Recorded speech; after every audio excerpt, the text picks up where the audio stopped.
Grace be unto you and peace from God our Father and the Lord Jesus Christ. Amen. Amen. Be seated. Well, we live in strange times, and with your permission, I'm having this videoed so that those who are wisely not here are able nonetheless to hear this lesson read.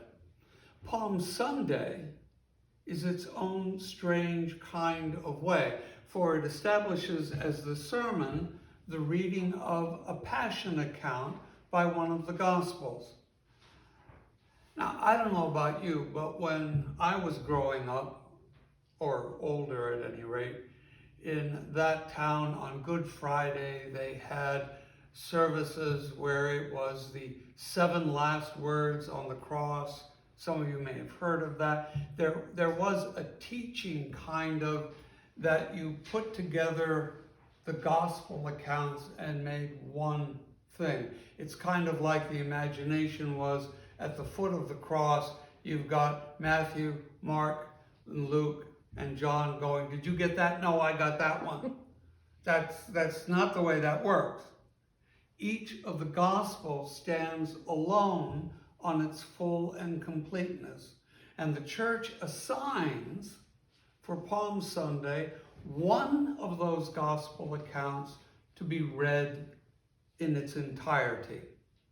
Now, we don't live stream worship or video worship. We don't have virtual worship. I think virtual worship is the same kind of thing as a virtual haircut. That doesn't mean that one can't watch TV and be devotional or exalted. Listen, I upon occasion find great devotion to be found in listening to the Mormon Tabernacle Choir sing Christian hymns.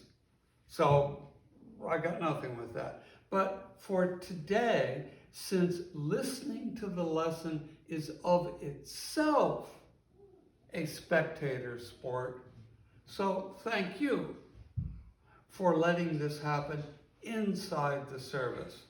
Deacon Chapman and I thought about doing this other than in the service, and no, I want those who aren't wisely able to be here to be that much part. So, the account of Holy Week according to Matthew. One of the 12, who was called Judas Iscariot, went to the chief priests and said, "What will you give me if I betray him to you?" They paid him 30 pieces of silver, and from that moment, he began to look for an opportunity to betray him. On the first day of the unleavened bread, the disciples came to Jesus saying, "Where do you want us to make preparations for you to eat the Passover?" He said, "Go into the city to a certain man and say to him, 'The teacher says, my time is near. I will keep the Passover at your house with my disciples.'" So the disciples did as Jesus had directed them, and they prepared the Passover meal. When it was evening, he took his place with the 12, and while they were eating, he said, "Truly I tell you, one of you will betray me." And they became greatly distressed and began to say to him one after the other, "Surely not I, Lord." He answered, "The one who has dipped his hand into the bowl with me will betray me. The Son of Man goes as it is written of him, but woe to that one by whom the Son of Man is betrayed. It would have been better for that one not to have been born." Judas, who betrayed him, said, "Surely not I, Rabbi." He replied, "You have said so." While they were eating, Jesus took a loaf of bread, and after blessing it, he broke it and gave it to his disciples and said, "Take, eat, this is my body." Then he took a cup, and after giving thanks, he gave it to them, saying, "Drink from it, all of you, for this is the blood of the covenant which is poured out for many for the forgiveness of sins. I tell you, I will never again drink of this fruit of the vine until that day when I drink it new with you in my Father's kingdom." When they had sung the hymn, they went out to the Mount of Olives. Then Jesus said to them, "You will all become deserters of me this night. For it is written, I will strike the shepherd, and the sheep of the flock will be scattered. But after I am raised up, I will go ahead of you to Galilee." Peter said to him, "Though all become deserters because of you, I will never desert you." Jesus said to him, "Truly I tell you, this very night, before the cock crows, you will deny me 3 times. Peter said to him, "Even though I must die with you, I will not deny you." And so said all of the disciples. Then Jesus went with them to a place called Gethsemane, and he said to his disciples, "Sit here while I go over there and pray." He took with him Peter and the 2 sons of Zebedee and began to be grieved and agitated. He said to them, "I am deeply grieved, even to death. Remain here and stay awake with me." And going a little further, he threw himself on the ground and prayed, "My Father, if it is possible, let this cup pass from me. Yet not what I want, but what you want." Then he came to the disciples and found them sleeping.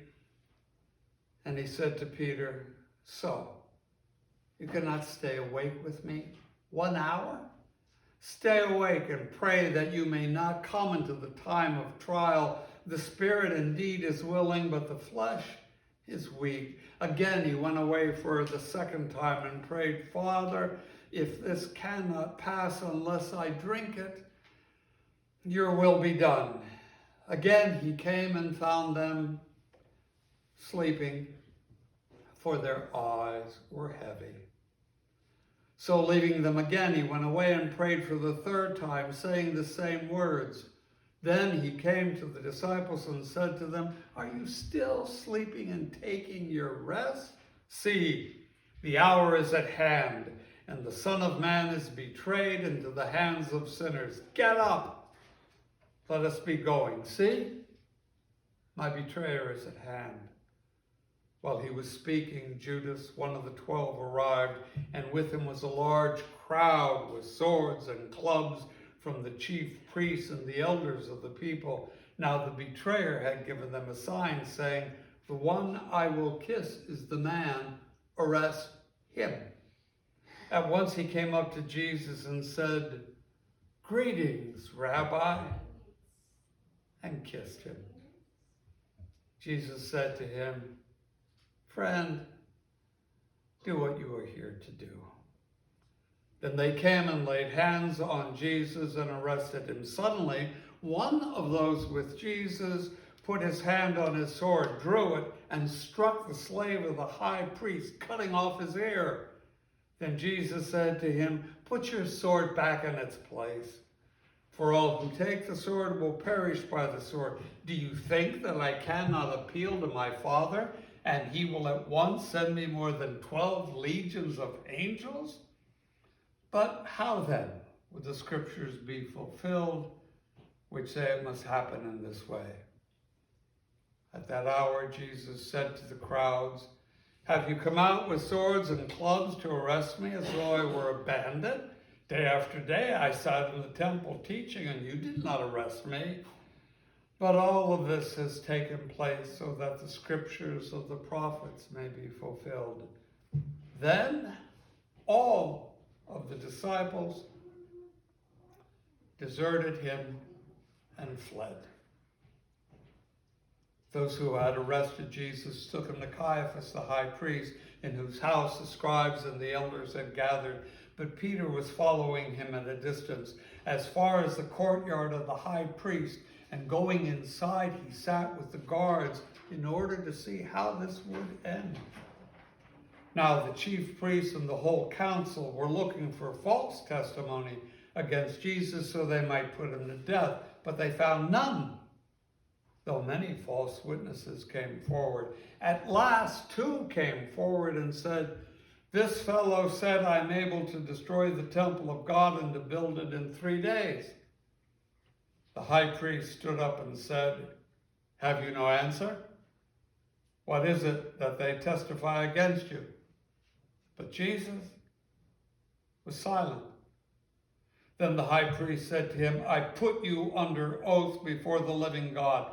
Tell us if you are the Messiah, the Son of God." Jesus said to him, "You have said so.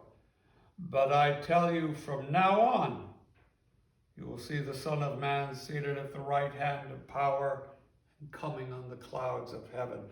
Then the high priest tore his clothes and said, "He's blasphemed. Why do we still need witnesses? You have now heard his blasphemy. What's your verdict?" They answered, "He deserves death." Then they spat in his face and struck him, and some slapped him, saying, "Prophesy to us, Messiah. Who is it that struck you?"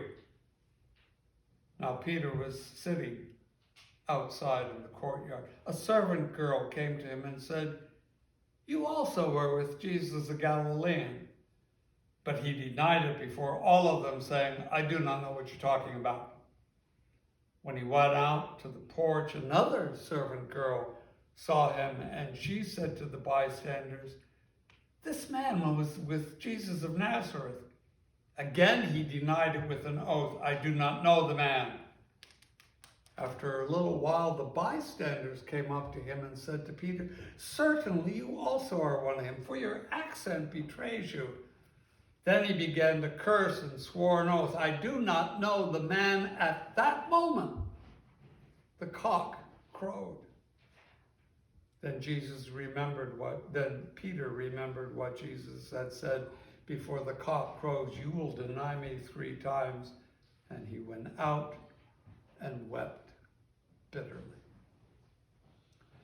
When morning came, all of the chief priests and the elders of the people conferred together against Jesus in order to bring about his death. They bound him, led him away, and handed him over to Pilate the governor.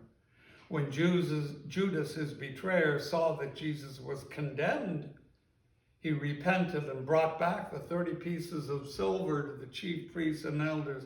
He said, "I've sinned by betraying innocent blood." But they said to him, "What is that to us? See to it yourself."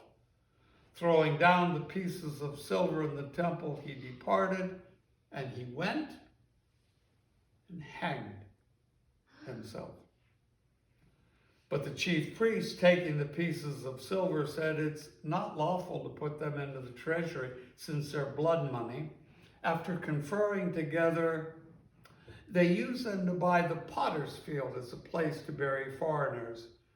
For this reason, that field has been called the field of blood to this day. Then was fulfilled what had been spoken through the prophet Jeremiah, and they took the 30 pieces of silver, the price of one on whom a price has been set, on whom some of the people of Israel had set a price, and they gave them for the potter's field as the Lord commanded me. Now Jesus stood before the governor, and the governor asked him, "Are you the king of the Jews?" Jesus said, "You say so." But when he was accused by the chief priests and elders, he did not answer. Then Pilate said to him, "Do you not hear how many accusations they make against you?" But he gave no answer, not even to a single charge, so that the governor was greatly amazed. Now at the festival, the governor was accustomed to release a prisoner for the crowd, anyone whom they wanted. At that time, they had a notorious prisoner called Jesus Barabbas. So after they had gathered, Pilate said to them, "Who do you want me to release for you?"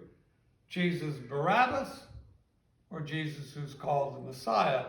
For he realized it was out of jealousy that they had handed him over.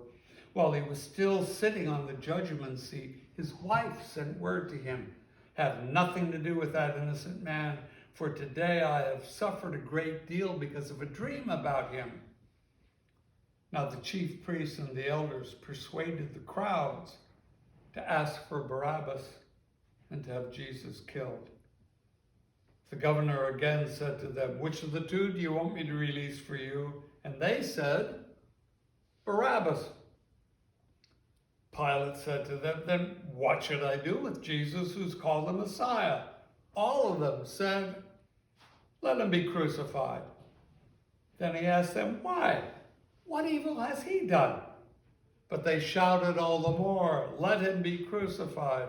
So when Pilate saw he could do nothing, but rather that a riot was beginning, he took some water and washed his hands before the crowd, saying, "I'm innocent of this man's blood. See to it yourselves." And the people as a whole answered, "His blood be on us and our children."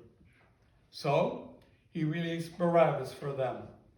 And after flogging Jesus, he handed him over to be crucified. Then the soldiers of the governor took Jesus into the governor's headquarters, and they gathered the whole cohort around him.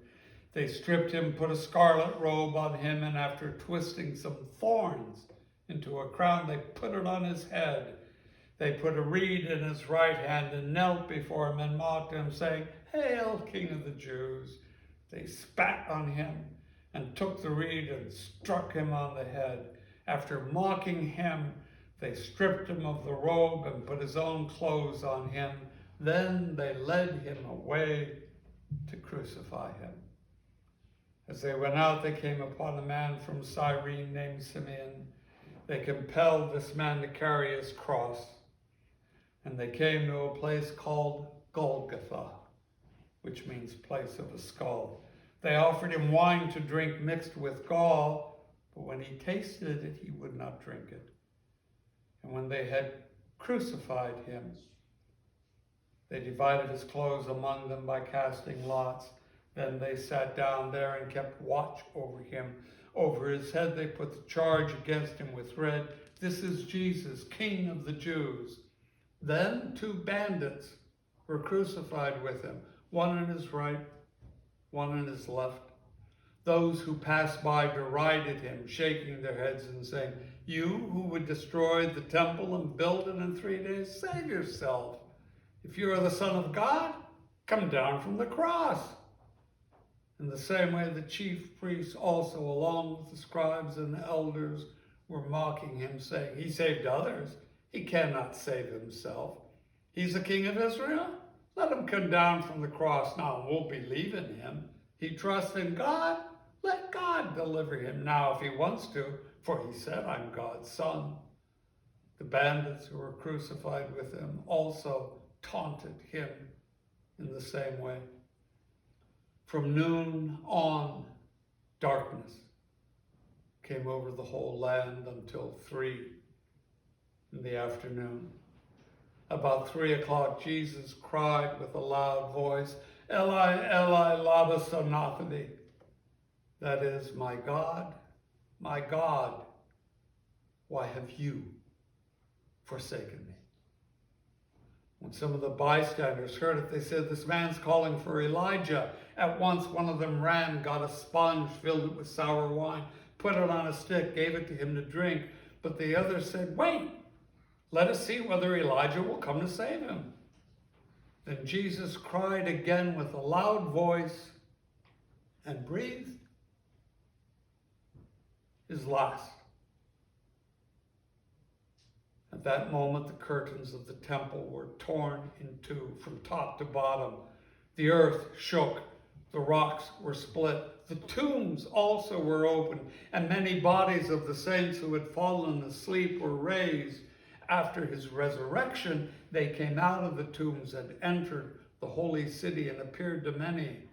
Now when the centurion and those with him who were keeping watch over Jesus saw the earthquake and what took place, they were terrified and said, "Truly, this man was God's son." Many women were also there, looking on from a distance. They had followed Jesus from Galilee and had provided for him. Among them were Mary Magdalene and Mary, the mother of James and Joseph, and the mother of the sons of Zebedee. When it was evening, there came a rich man from Arimathea named Joseph, who was also a disciple of Jesus. He went to Pilate and asked for the body of Jesus. Then Pilate ordered it to be given to him. So Joseph took the body, wrapped it in a clean linen cloth, and laid it in his own new tomb, which he had hewn in the rock. He then rolled a great stone to the door of the tomb and went away. Mary Magdalene and the other Mary were there, sitting opposite the tomb. The next day, that is, after the day of preparation, the chief priests and the Pharisees gathered before Pilate and said, "Sir, we remember what that impostor said while he was still alive. After 3 days I will rise again. Therefore command the tomb to be made secure until the third day. Otherwise his disciples may go and steal him away and tell the people he's been raised from the dead. And the last deception will be worse than the first." Pilate said to them, "You have a guard of soldiers. Go, make it as secure as you can." So they went with the guard and made the tomb secure by sealing the stone. This lesson ends here. Our Holy Week continues. Amen. Amen.